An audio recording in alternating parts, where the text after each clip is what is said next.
Bonjour, t'as entendu ce bruit? Alors quand on entend ça, c'est que le pain il est délicieux.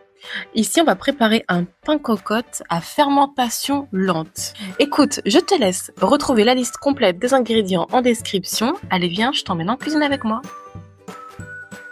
Donc, pour commencer, je vais venir mettre mon eau tiède dans un saladier avec ma levure fraîche et je vais complètement dissoudre la levure dans l'eau tiède. Alors pour cette recette, on n'utilise que 3 grammes de levure fraîche.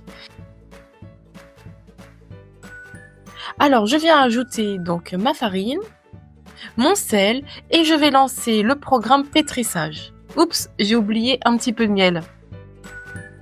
C'est pas grave, je rajoute maintenant.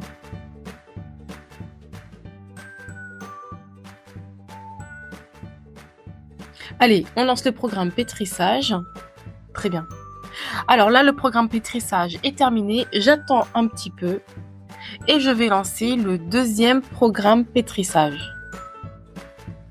J'attends un petit peu pour éviter la surchauffe. Tu sais, avec les Monsieur Cuisine, la surchauffe est possible. Avec ton Thermomix, tu pourras lancer le pétrissage pour 5 minutes. Donc voilà ce qu'on obtient au bout de 2 pétrissages. Je vais venir mettre la pâte dans le saladier. Pour cette recette, il te faudra du temps, mais sincèrement, ça en vaut vraiment la peine. Je viens mettre un petit peu de farine et tu vois, je donne un petit peu des coups comme ça dans la pâte pour essayer de lui donner un petit peu plus de texture. Je ne veux pas avoir quelque chose de compact, hein. La recette, tu vois, c'est plutôt une pâte très souple, assez molle, donc il faut pas non plus dénaturer la texture. Donc tu vois, je lui donne des petits coups comme tu vois. Très bien. Maintenant, je vais venir faire des rabats. Donc je prends ma pâte et je la mets au-dessus. 3, 4 et 5. 6, 7, 8, 9 et 10. Voilà, donc j'ai fait 10 rabats.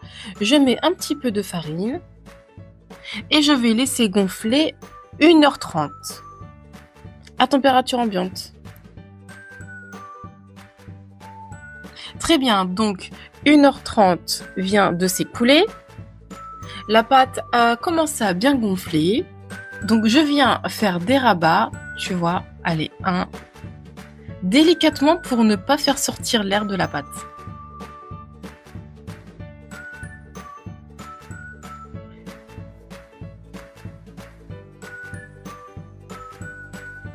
Trois,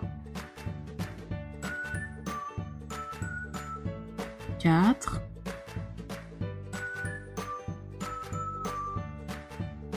5,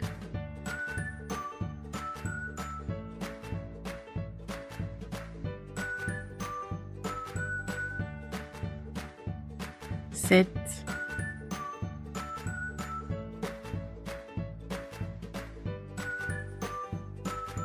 Donc là, j'ai fait 8 rabats et je vais laisser gonfler à nouveau 2h30 à température ambiante.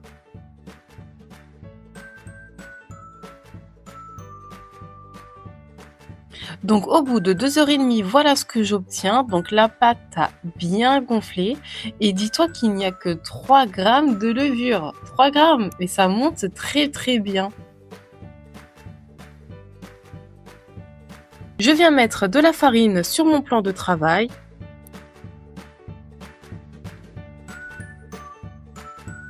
Je viens verser la pâte délicatement. Alors ici, le plus important, c'est d'essayer de ne pas perdre toutes les bulles d'air qui se sont formées dans la pâte. Je saupoudre un petit peu de farine et je viens agrandir ma pâte.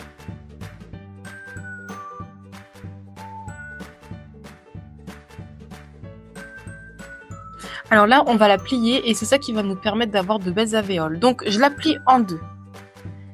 Alors, regarde bien comment je fais. Donc, je viens rabattre le côté droit. Je rabats le côté gauche. Je rabats le bas. Hop. Et là, je viens la rouler sur elle-même. Très bien.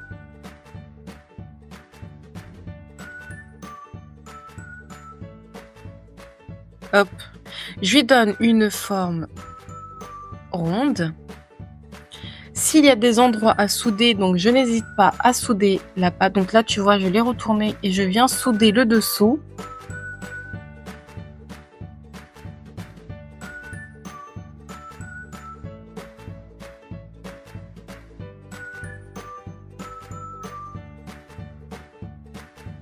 Je la retourne.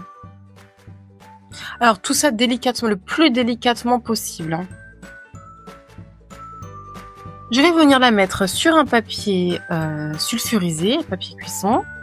Je saupoudre d'un petit peu de farine et je vais la recouvrir donc avec le saladier et ça part en pousse pour 20 minutes. Je viens allumer mon four, je la mets à la puissance maximale sur chaleur tournante et je vais venir y mettre ma cocotte pour que ma cocotte puisse chauffer. Donc les 20 minutes sont passées, donc ma pâte a gonflé. Je viens humidifier un petit peu mes mains. Je saupoudre d'un petit peu de farine. Et donc ensuite, je vais venir donc couper ma pâte avec mon scalpel. Donc si tu n'as pas, tu prends un couteau bien aiguisé.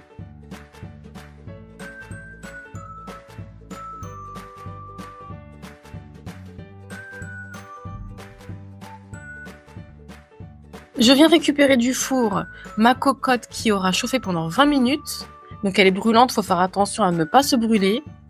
Je referme le tout et ça va passer en cuisson pour 50 minutes. Donc puissance maximale du four sur chaleur tournante. Allez, les 50 minutes sont passées et voilà ce que j'obtiens. Oh, comment il est trop beau! Ça craque bien, il est bien croustillant. Il se coupe très bien. Et voilà l'intérieur, regarde. La mie est belle. Eh bien écoute, la recette est terminée, j'espère qu'elle t'aura plu. N'hésite pas à liker et à t'abonner, ça me fera très plaisir. Et moi je te dis à bientôt pour de nouvelles recettes. Salut!